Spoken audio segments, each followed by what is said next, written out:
चुनावी मौसम में आरोप प्रत्यारोप का दौर तो चलता रहता है। अब झारखंड में विधानसभा जब चुनाव होने हैं तो एक से एक बयानबाजी भी सामने आ रही है। इन सब के बीच तमाम पार्टियों के वरिष्ठ नेताओं की दिल्ली दौड़ भी चल रही है और दिल्ली में मंथन हो रहा है, सीटों पर मंथन हो रहा है, किन सीटों पर कितनी मजबूती है और वहां किस तरह से और होमवर्क करना है। इन तमाम मुद्दों के बीच में प्रत्याशियों के नाम पर भी चर्चा हो रही है। जहां बीजेपी के बड़े नेता भी दिल्ली पहुंचे, वहां मंथन किया गया। वहीं कांग्रेस के भी लगातार नेताओं का दिल्ली दौरा हो रहा है, जहां मंथन हो रहा है कि किसे टिकट मिलना है और कौन सी सीटों पर दावेदारी करनी है। हमारे सहयोगी मदन जुड़े हुए हैं, समझेंगे कि किस तरह से सीटों को लेकर, नामों को लेकर चर्चा हो रही है। मदन, लगातार तमाम पार्टियां रेस है और दिल्ली झारखंड एक हो रहा है। इन सब के बीच में बीजेपी भी दिल्ली में, कांग्रेस के नेता भी दिल्ली में, क्या कुछ बनता बिगड़ता दिख रहा है? देखिए, अब झारखंड में दोनों ही पार्टियां अगर मुख्य रूप से कहें तो एक तरफ बीजेपी और दूसरी तरफ कांग्रेस अपनी चुनाव तैयारियों को काफ़ी तेज कर दिया है और इसी कड़ी में आप देखें तो उम्मीदवारों के चयन पर जो है लगातार फोकस किया जा रहा है। कांग्रेस की स्क्रीनिंग कमेटी की टीम जो है वो झारखंड दौरे पर आई है। वहीं झारखंड बीजेपी के नेता कल दिल्ली पहुँचकर अपने आला अधिकारियों से, पार्टी के बड़े नेताओं के साथ बैठक कर जो है झारखंड लौटे हैं। और वहीं अगर आप कल देखें तो पूरे प्रदेश में 81 विधानसभा से क्षेत्रों में रायशुमारी का कार्यक्रम आयोजित किया गया। हालांकि कहीं कहीं कुछ विवाद भी नजर आए इसमें। उम्मीदवारों के एक तरह से पक्ष में एक वोट करने की बात या फिर कई लोगों के सूची में से नाम गायब होने के आरोप जो है बीजेपी कार्यकर्ताओं के द्वारा लगाए गए थे। लेकिन मुख्य रूप से अगर आप कांग्रेस की बात करें तो कांग्रेस की स्क्रीनिंग कमेटी की टीम जो है वो झारखंड दौरे पर आई हुई है और अपने उम्मीदवारों के नब्ज को टटोलने के लिए वो अब विधानसभा क्षेत्र में पहुंचे हैं। हजारीबाग, डाल्टनगंज और विश्रामपुर जैसे विधानसभा क्षेत्रों में वो आज पहुंचे थे। ऐसे में दावेदारी किसकी मजबूत है इसे समझने की कोशिश कांग्रेस के नेता कर रहे हैं। ऐसे में 3 सदस्यीय टीम जो है झारखंड दौरे पर आई है। तो हम ये कह सकते हैं कि बीजेपी एक तरफ अपने बड़े नेताओं से चर्चा कर बीजेपी के नेता झारखंड लौटे। अब जल्द से जल्द उम्मीदवार के नाम की घोषणा हो, इसको लेकर के उम्मीदवारों के चयन की प्रक्रिया को तेज किया जाए। हालांकि रायशुमारी के बाद क्या कुछ निकल कर आता है, क्योंकि बीजेपी के सामने भी ये चुनौती है कि जो दूसरे दल से नेता आए हैं अब उन्हें उम्मीदवार अगर बनाती है तो फिर जो अपनी पार्टी के नेता हैं, जो उम्मीदवार बनने के लिए इंतजार में थे, जो टिकट के आस में थे, उनका क्या होगा, क्या वो विरोध करेंगे? इस तमाम चीज़ों का आकलन जो है बीजेपी के नेता खुद से कर रहे हैं। और ऐसे में आपने देखा था कि हेमंत बिस्व शर्मा जब इस बार झारखंड दौरे पर आए थे तो उन्होंने स्पष्ट तौर से कहा था कि हमारे संपर्क में कांग्रेस और जेएमएम के कई और नेता हैं, लेकिन हम उनको लेना नहीं चाहते क्योंकि हमारे पास भी नेता हैं और हम उन्हें टिकट नहीं देंगे तो फिर वो नाराज होंगे।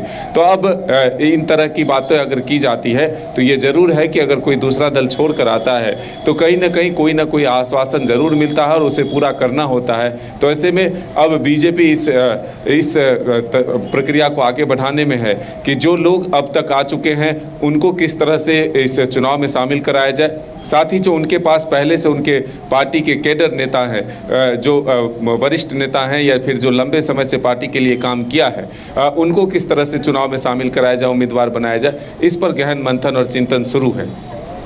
मदन, ये जो रायशुमारी की जा रही है अलग अलग विधानसभा सीटों पर बीजेपी की, क्या वो जो 3 नाम सेलेक्ट होंगे उन्हीं में से तय होगा या फिर दिल्ली में जो दौरे हो रहे हैं वहां पर नाम तय हैं और इन जो नाम आएंगे उनसे मिलान होगा?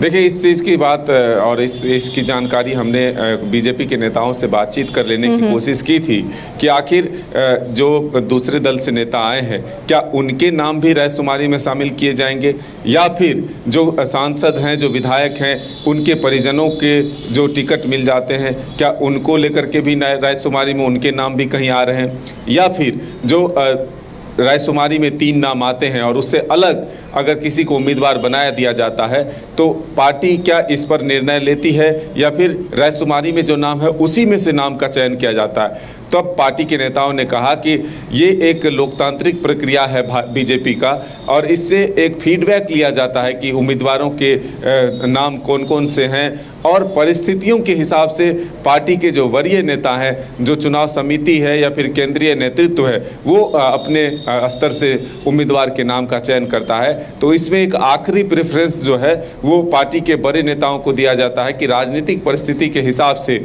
अगर रायशुमारी में जो नाम है उससे इतर भी नाम जो है उम्मीदवार की सूची में शामिल किए जा सकते हैं। जो सिटिंग विधायक हैं, दोनों ही खेमों से बात करें मदन, तो अमूमन उन्हें छेड़ने की कोशिश नहीं होती जब सीटों का बंटवारा होता है या टिकट का जब बंटवारा होता है।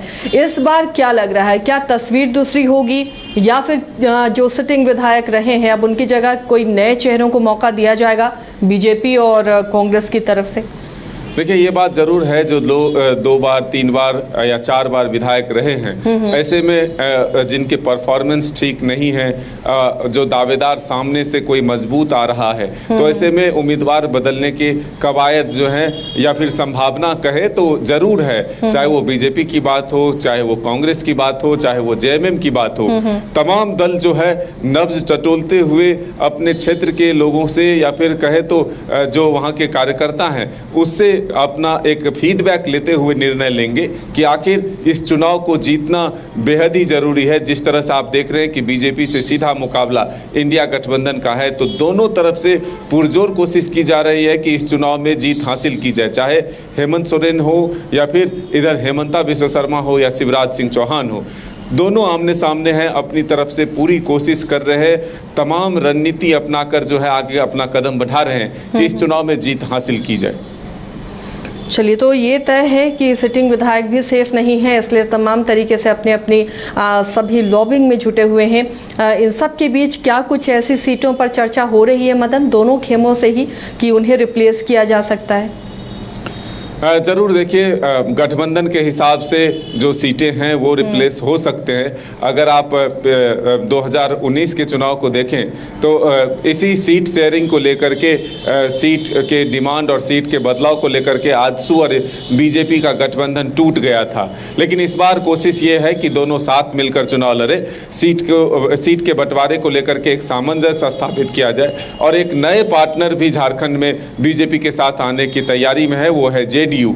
तो अब देखना होगा कि सीट शेयरिंग का फार्मूला क्या होता है। लेकिन अब कांग्रेस और जेएमएम में भी सीट शेयरिंग को लेकर के एक तो ये स्पष्ट है कि जो आरक्षित सीटें हैं उस पर तो जेएमएम की दावेदारी है ही, साथ ही जो गैर आरक्षित सीटें हैं उसमें कौन कौन सी सीटों पर जेएमएम की तरफ से दावेदारी की जाती है और कांग्रेस से किन किन सीटों पर दावेदारी की जाती है, आरजेडी कितनी सीटों पर अपनी दावेदारी पेश कर रही है। क्योंकि आप देखिए, हाल के दिनों में जो कांग्रेस आरजेडी के प्रदेश अध्यक्ष हैं वो 20 से 22 सीट का डिमांड करते हैं, कांग्रेस 33 सीट का डिमांड करते हैं। तो ऐसे में कितने सीटों पर जो है सहमति बनती है, वाम दल भी इंडिया गठबंधन में शामिल होने की बात करती है, तो कितने सीटों पर सहमति बनती है और कौन कौन सी सीट किसके खाते में जाती है, यह आने वाला वक्त बताएगा। लेकिन फिलहाल दावेदारी पुरजोर है, चाहे इंडिया गठबंधन की बात हो या फिर एनडीए फोल्डर की बात हो, दोनों तरफ से प्रेशर अपने सहयोगी पार्टनर पर जरूर बनाए जा रहे हैं।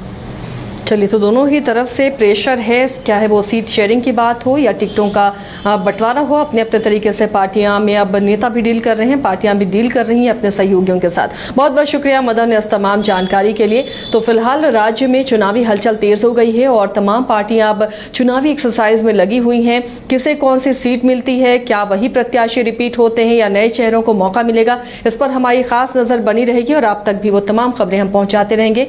आप देखते रहिए न्यूज़ 22 को।